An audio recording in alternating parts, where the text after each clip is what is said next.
राहुल गांधी असो, राज ठाकरे नेहमीपासून बोलत आलेत, आता उद्धव ठाकरे, शरद पवार असे जे आता विपक्ष आहेत सगळेच जण मत चोरी, मत मागण्याबद्दल बोलत आहेत. पण हे फक्त यांचे ढोंग असं आहे का मित्रांनो? जरा बघा. क्या हो गया? ये कमल वालों की दादागिरी है मारने की कि हमारे को मतदान रोक रहे, क्यों? कौन रोक रहा मतदान? हाँ? उधर बात करो. इनकी दादागिरी है, इनकी गुंडाराज. मी पुण्यावरून मतदान करण्यासाठी आलोय, पण मी यायच्या आधी ते कोणीतरी माझं बोगस मतदान केलेलं आहे. माझं कुठल्याही हातावर शाही वगैरे नाहीये, पण ते म्हणते तुझं मतदान झालं आणि त्यांना सांगतायत की या चिन्हासमोरून बटन दाबून मतदान करा. कुठे तर हा लोकशाहीचा खून आहे आणि सगळं पोलीस प्रशासन समोरच्या पक्षाला मॅनेज आहे.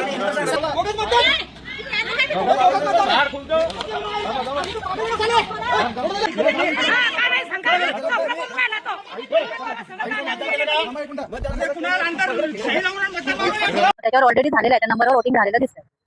बोगस मतदान झालं असेल, ते बोलतात आम्ही प्रूफ बघितल्याशिवाय करत नाही, पण त्याच्यावर झालंय ऑलरेडी, पण मी नाही आहे तिथे. बघितलं का? आता समोरासमोर लोकांना मतदान करायला भेटत नाही. कोणाचे बोगस मतदान पडतायत, कोण बोगस मतदार भेटतायत. म्हणजे किती झोल चाललाय. मतदार यादी असो, मतदान केंद्रावरती कुठे पोलीस ऐकत नाही, कुठे काय काय गोष्टी होत आहेत. आता तरी तुम्ही जर विश्वास नाही केला ना मित्रांनो, मग तुम्ही विचार करा तुम्ही कोण आहेत. मग